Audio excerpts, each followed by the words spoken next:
Mukunda jewellery మొట్టమొదటి factory outlet హనుమకొండలోనే అతిపెద్ద jewellery mart December 14న గొప్ప ప్రారంభం. జై శ్రీకృష్ణ.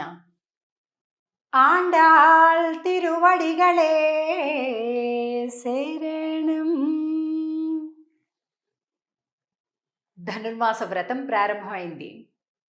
ధనుర్మాసం అంటేనే మనందరికీ కూడా ఆండాళ్ళమ్మవారి తిరుప్పావై దివ్య ప్రబంధం, ఆ గ్రంథం ఎప్పుడెప్పుడు చదవాలి, ఎప్పుడెప్పుడు పాడాలి, ఎప్పుడెప్పుడు ఆలయాలకు వెళ్ళిపోవాలి, తెల్లవారే హారతులు ఇవ్వాలి, చలిని లెక్క చెయ్యకుండా ఆడవాళ్ళు ఎంతో మంది చక్కగా ముసుగులేసేసుకొని 4ంటికి 3ంటికే కూడా ఆలయాలకు వెళ్ళటాన్ని మనం చూస్తాం. విష్ణు ఆలయాలన్నీ కూడా కిటకిటలాడిపోయేటటువంటి ఈ ధనుర్మాస వ్రత సందర్భంగా తిరుప్పావైలో మన ఆండాళ్ తల్లి ఇచ్చినటువంటి ఈ తిరుప్పావై వ్రతాన్ని చెయ్యాలని చిన్న పెద్ద అనే తేడా లేకుండా కేవలం 30 రోజుల పాటుగా చేసేటటువంటి ఈ వ్రతం వల్ల ఎంత గొప్ప దివ్య ఫలితాలను, ఎన్నో శుభ పరంపరలను కూడా ఇళ్లలో చూసుకొని మళ్ళీ చేయాలి అని ఆరాటపడేవాళ్ళు ఎందరో.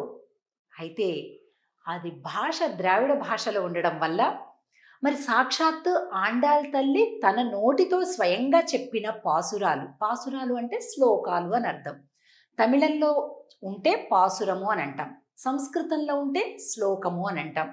మరి ఆండాళ్ తల్లి ఎలాగైతే శ్రీకృష్ణ భగవానుడు భగవద్గీతని స్వయంగా తన నోటితోటి చెప్పి అర్జునుడికి బోధించారో, ఆండాళ్ తల్లి మన కోసం 30 పాసురాలను మనకు చెప్పింది. వాటిని ఈ ధనుర్మాస వ్రతంలో ఇంచుమించుగా డిసెంబర్ 16, 17 ఈ 2 రోజుల్లోనే ప్రతి సంవత్సరం ప్రారంభమవుతుంది. 1వ రోజు, 2వ రోజు, 3వ రోజు అని ఆ రోజు నుంచి ప్రారంభించి సంక్రాంతి భోగి రోజుకి ఆండాళ్ రంగనాథుల కళ్యాణంతో ఈ వ్రతం సమాప్తి అవుతుంది. ఎన్ని గొప్ప ఫలితాలని ప్రతి ఒక్కరూ అనుభవిస్తారంటే ఈ వ్రతం చేసిన వాళ్ళు అది స్వయంగా తెలుసుకోవాల్సిందే. చూడండి చక్కగా ఇక్కడ ఆండాళ్ళమ్మవారు, రంగనాథుడు. అసలు ఏంటి ఈ పాసురాల్లో ఉండే అర్థం, అసలు ఈ పాసురాలు చదవటం ఎలాగా అని ఎంతో మంది చాలా శ్రద్ధగా ఎదురు చూస్తుంటారు. అందుకోసం చిన్న పిల్లల నుంచి పెద్దవారి వరకు కూడా దీని అర్థం కూడా సులభంగా తెలిసేలాగా మనం ఇలాగా ఇంత చక్కగా స్క్రీన్లో టెక్స్ట్ పెట్టి, బొమ్మలు పెట్టి తిరుప్పావై పాసుర అర్థాన్ని చాలా సులభంగా అర్థం చేసుకుంటూ, ఎందుకంటే అర్థం తెలియకుండా చదివేదానికంటే అర్థాన్ని అనుభవిస్తూ చదివేటటువంటిది చాలా సంతోషాన్ని, విశేషమైన ఫలితాన్ని ఇస్తుంది. అందుకోసం మన సుమన్ టీవీ వారు ఇలాంటి ఒక ఏర్పాటు చేశారు. చక్కగా ఆండాళ్ యొక్క వాక్కులు, ఆ పాసురాలు, దాని అర్థాలు, అలాగే చిత్రాల రూపంలో వీటన్నింటినీ కలిపి అనుభవిస్తూ చిన్న పిల్లలతోటి కూడా, మన ఇంట్లో ఉండేటటువంటి పిల్లలు, ప్రధానంగా ఒక పెద్ద రహస్యం చెప్తాను. తిరుప్పావై వ్రతం ఎవరైతే చేస్తారో మంచి వరుడు దొరకటం, లేదా మంచి వధువు దొరకటం, చక్కటి పెళ్లి సంబంధాలు రావటం, అలాగే ఉన్నటువంటి వారిలో కూడా ఏదైనా ఇబ్బంది ఉంటే అటువంటి కుటుంబ సమస్యలు కూడా తొలగిపోవటం, వీటన్నింటినీ కూడా విశేషమైనటువంటి ఫలితంగా చెప్తారు. నేను నా అనుభవంలో చూసినంత వరకు కూడా ఎవరైతే సంకల్పం తీసుకొని ఈ పాశుర అర్థాలను వినడం, చదవటం చేస్తారో సంవత్సరం గడిచేలోగా పెళ్ళిళ్ళు 100కి 1%, 101% అయినటువంటి వృత్తాంతాలు నేను ఎన్నో చూశాను. ఇంకా ఆశ్చర్యం చెప్పమంటారా? తప్పకుండా ఆ వధువు పేరులోనో వరుడు పేరులోనో 80% వరకు కూడా కృష్ణ అనే పేరు ఉంటుంది. ఇది నిజంగా జరుగుతూ ఉన్నటువంటిది. కాబట్టి మంచి జీవిత భాగస్వామి, ఎలాగైతే మా ఆండాళ్ తల్లి ఈ వ్రతాన్ని స్వామి కోసం చేసింది, స్వామిని పొందింది, అలాగే మనం కూడా మంచి జీవిత భాగస్వామిని జీవితంలోకి ఆహ్వానించాలి అంటే మనస్ఫూర్తిగా ఈ వ్రతంలో పాల్గొందాం. ఎలా చేయాలి, ఏం చేయాలి అనేటటువంటి అన్ని వివరాలను ఒక్కొక్కసారిగా అందిస్తాం. తప్పకుండా ఈ వ్రతంలో పాల్గొందాం.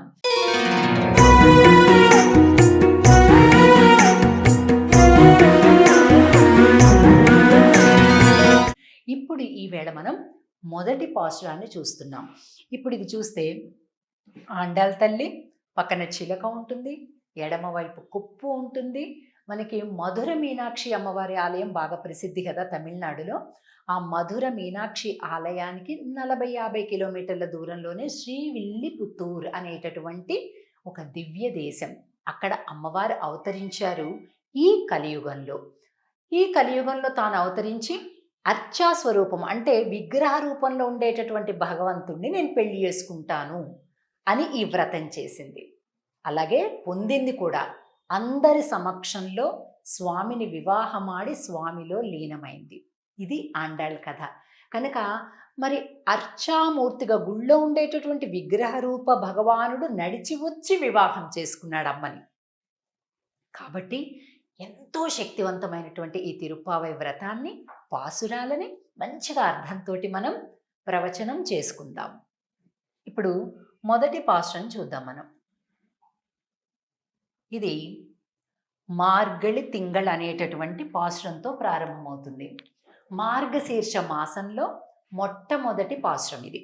వ్రతంలో, ధనుర్మాస వ్రతంలో 30 పాసురాలలో ఇది మొదటి పాసురం. నేను పాసురాన్ని చదువుతాను, జాగ్రత్తగా ఒక్కొక్క శబ్దాన్ని మనం చూస్తూ మనందరం కూడా కలిపి చదువుదాం. మార్గళి తింగళ్ మది நிறைந்த நன்னாளால் நீராடப் போதுவீர் போதுமினோ நேரிழையீர் சீர்மல்கும் ஆய்ப்பாடி செல்வச் சிறுமீர்காள் கூர்வேல் கொடும் தொழிலன் நந்தகோபன் குமரன் ஏராரந்த கண்ணி யசோதை இளம் சிங்கம் கார்மேனிச் செங்கண் கதிர் மதியம் போல் முகத்தான் நாராயணனே நமக்கே பறை தருவான் பாரோர் புகழ படிந்து ఏలోరెంబావాయ్.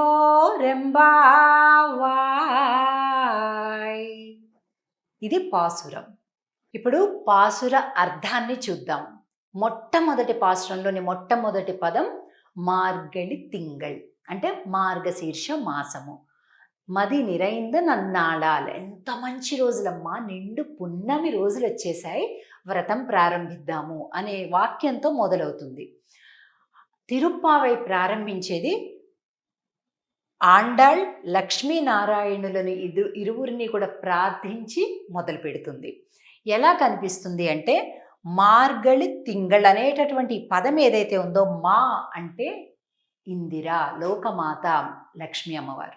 అలాగే మాసాన మార్గశీర్షోహం అని శ్రీకృష్ణ భగవానుడు భగవద్గీతలో చెప్పాడు. కాబట్టి మార్గశీర్ష మాసమే పరమాత్మ. కనుక ఈ మాసం అంతా కూడా అణువణువు క్షణక్షణము కూడా పరమాత్మ యొక్క స్వరూపంగా భావించాలి. అలాగా మార్గళి తింగళ్ మది నిరైంద నన్నాళాల్ అంటే మంచి రోజులు వచ్చాయి అంటున్నారు. మంచి రోజులు అంటే ఏంటి? మామూలుగా మంచి రోజులు అంటే నాకు అది దొరికింది, ఇది దొరికింది, ఆహా అక్కడ సినిమాకి వెళ్ళాము, ఇది మంచి రోజులు కాదమ్మా. భగవంతుడిని ప్రార్థించాలి అని నీకు మనసులో కలుగుతుంది చూసావు, అది మంచి రోజులు అని చెప్తుంది ఆండాళ్ళు. ఏం చేయాలట ఈ మంచి రోజును? మది నిరైంద నన్నాళాల్ நீராடப் போதுவீர் போதுமினோ నేరిజయీర్. రెండవ లైన్లో నీరాడ పోదువీర్ అంటే స్నానం చేయడానికి. స్నానం చేయటానికి అందరూ రాండమ్మా అని. తిరుప్పావై వ్రతానికి ఇంకొక పేరేంటో చెప్పమంటారా? స్నాన వ్రతము. ఎలాగైతే కార్తీక మాసం అంతా తప్పనిసరిగా తెల్లవారుజామునే స్నానం చేయాలి అనేది గొప్ప నియమంగా మనం చేస్తామో, దాని తర్వాత వచ్చేటటువంటి ఈ మార్గశీర్ష మాసం ధనుర్మాస వ్రతం కూడా స్నాన వ్రతము అని పేరు. అంటే ఎంత ముఖ్యమో ఆలోచించండి. సూర్యోదయం కంటే ముందే స్నానం అయిపోవాలన్నమాట ధనుర్మాసంలో. అలాగే శరీర శుద్ధి, అలాగే ఆత్మశుద్ధి రెండు కలిపి పొందుతాం మనం ఈ ధనుర్మాసంలో తెల్లవారుజామున స్నానంతో. நீராடப்போதுவீர் போதுமினோ நேரிழையீர் சீர்மல்கும் ஆய்ப்பாடி సెల్వత్ చిరుమీర్గాళ్.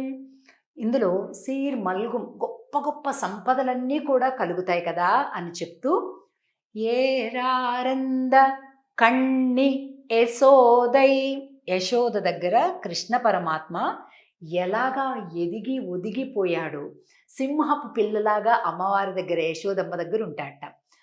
కూర్వేల్ కొజుందొజిలన్ నందగోపన్ కుమరన్, నందుడి దగ్గర ఎలా ఉంటాడట, చాలా అణుకువగా వినయంగా ఉంటాడట.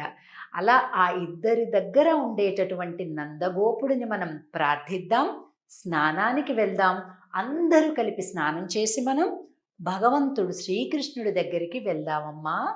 వ్రతాన్ని విందాం, వ్రతాన్ని చేద్దాం.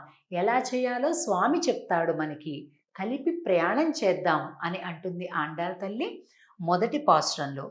ఇది అవతారిక అంటే ఆండాళ్ తల్లి భక్తులందరూ కూడా తెల్లవారుజామునే ఆలయానికి వెళ్ళడం, ప్రార్థించటం కనిపిస్తుంది మనకి మొదటి పాసురంలో.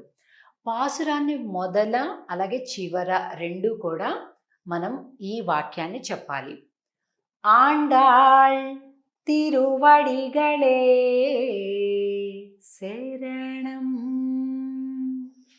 జై శ్రీకృష్ణ.